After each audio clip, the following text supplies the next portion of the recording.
E aí, gente boa, como vocês estão? Depois de um tempão sem gravar resenha, eu trago para vocês a resenha de trilogia tebana, mais especificamente de Édipo Rei. Em breve trarei Édipo Incolônio, mas dessa vez vamos falar dessa peça aqui que é muito famosa. E eu espero que vocês gostem do vídeo, tá? Sófocles foi o maior dramaturgo grego junto de Ésquilo, Eurípides e Aristófanes. Dentro das tragédias ele é uma referência. Ele escreveu em torno de, se eu não me engano, de 120 peças, entre as quais só sobraram 7 pra gente. E a que vamos falar hoje é a de Édipo Rei. Vamos contar um pouco da lore, ou seja, a história que antecede Édipo Rei até chegar propriamente dito na peça. O pai de Édipo, Laio, tinha um caso com um cara chamado Crísipo, um caso homossexual.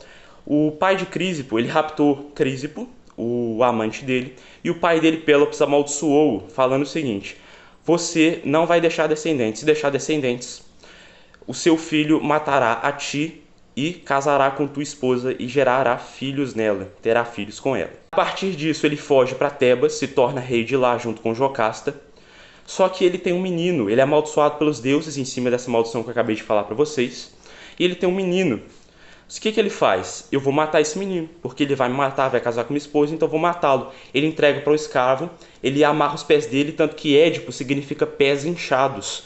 Ele manda para o escravo sente piedade da criança, do bebê.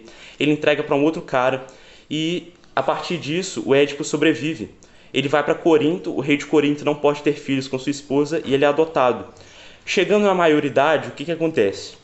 Édipo, um cara embriagado, um habitante de Corinto, fala assim: você é filho adotivo. Ele fica desesperado.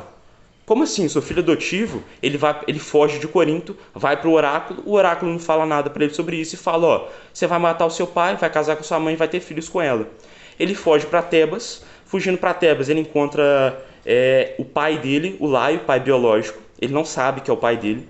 E o que acontece? Eles insultam o Édipo, eles batem nele, o Édipo mata todo mundo, menos o mensageiro que está junto com eles, o mensageiro foge, e ele vai para Tebas.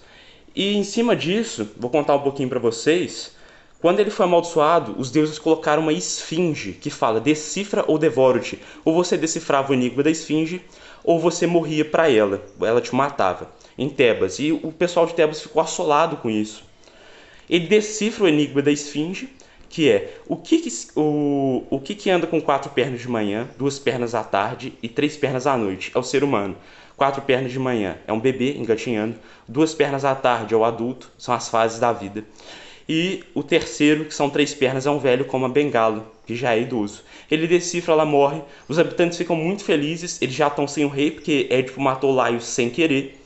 E o que acontece? Ele se torna rei de Tebas, ele se casa com a Jocasta, sua mãe, sem saber. E ele tem 4 filhos com ela: Polinices, Etéocles, 2 homens, Ismene e Antígona, 2 filhas. E aí que começa Édipo Rei. O Édipo já é rei, Tebas está assolado por uma praga, e eles têm que descobrir quem que matou Laio, quem que foi o assassino do antigo rei. Tio de Édipo, irmão de Jocasta, vai para o oráculo para saber o que está acontecendo, por que Tebas está assolado por uma peste. E ele fala que é por causa do assassinato do antigo rei Laio, que é o pai de Édipo. E é aí que começa a peça, vai toda uma investigação até chegar no clímax. Disso eles têm que descobrir quem que matou o rei de Tebas, o antigo rei, o Laio. Coisa vai, coisa vem, o Édipo vai investigando, até que, vamos partir para o final de uma vez, para não ficar enrolando muito. O Édipo descobre no final que ele matou o pai, casou com a mãe, teve filhos com ela, ele fica desesperado. Quando Jocasta soube disso, ela se suicida, e Édipo não aguenta ver isso. O que ele faz? Para se purificar, para pagar os seus pecados, vamos dizer assim, ele pega os broches que estão na roupa de Jocasta, ele fura os próprios olhos, uma cena brutal. Eu fiquei até meio sentido com essa... Eu senti mesmo, assim, com essa cena, foi chocante. Ele se cega e fica por isso aí. Ele se exila, ele é exilado de Tebas por causa do parricídio, que é algo que os deuses, que os gregos abominavam na época, desde mitologia, como por exemplo... Zeus matando o próprio pai, né, Cronos, e ele se exila de Tebas no final da peça, e é assim que termina a peça. É muito interessante. Considerações sobre a obra. O que eu achei da obra? Qual que é o tema principal? O tema principal é o destino. Édipo não pode fugir do destino, ele é inevitável. Os deuses decidiram que vai ser assim, então vai ser assim. Quando ele tenta fugir de Corinto, achando que mataria os seus pais adotivos, pensando que eles eram seus pais biológicos, ele tenta fugir do destino. Mas mesmo ele não sabendo, ele mata o próprio pai, Laio, e não tem como ele fugir disso. Os deuses decidiram, então é assim que vai ser. Esse é o tema principal da peça. Eric, Édipo Rei já é conhecido por todos, todos sabem o final da peça, todos sabem o que vai acontecer. Vale a pena ler? Tem algum problema com spoiler? Na minha opinião, nenhum. Um clássico não precisa de spoiler para ser bom, você tá entendendo? A peça te prende do início ao fim. Você fica querendo saber o que vai acontecer no final, mesmo sabendo o que vai acontecer. E você tem que pensar que os gregos, na época, eles já conheciam o mito de Édipo de cabo a rabo. E conhecendo o mito, eles queriam ver como é que Sófocles contaria a história, como seria ensinada a peça, como seria contada a história. E é assim que eu acho que você deveria ler. Você vê, por exemplo, a escrita de Sófocles é belíssima, é agradável, uma linguagem culta. É fluida de certa forma, uma palavra ou outra você tem que pesquisar, mas é muito fluida. E mesmo você sabendo o final da peça, vale muito a pena ler porque prende muita atenção. Sobre a edição, na minha opinião, a edição da Zahar é a melhor edição que tem. Por quê? Porque ela tem, vou mostrar para vocês aqui, ela tem várias notas de rodapé, mais de 50 para falar a verdade.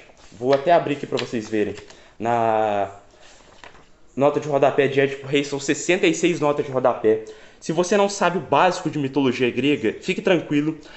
A edição da Zahar vai te explicar tudo direitinho. Não sei quem é Ares, não sei quem é Deméter, não sei quem é Zeus, Hades. Fica tranquilo, nas notas de rodapé te ensinam. Muitas coisas do cotidiano dos gregos te explicam também, coisas que mesmo eu não sabia, que eu gosto muito de Grécia Antiga. Mesmo não sabendo, assim, ela me explicou muita coisa, deixou a peça muito mais clara e muito mais interessante para eu ler, entendeu? Espero que vocês tenham gostado. A próxima resenha que vai sair é de Édipo em Colônia. Já vou preparar a resenha aqui para vocês, já fiz a de Édipo Rei. Talvez eu leia Antígona depois, mas eu pretendo ler Medeia, de Eurípides, que é uma peça que eu estou muito querendo ler por causa do mito. Gosto muito do mito de Jasão e Medeia, acho muito interessante. Mas eu espero que vocês tenham gostado. Falou!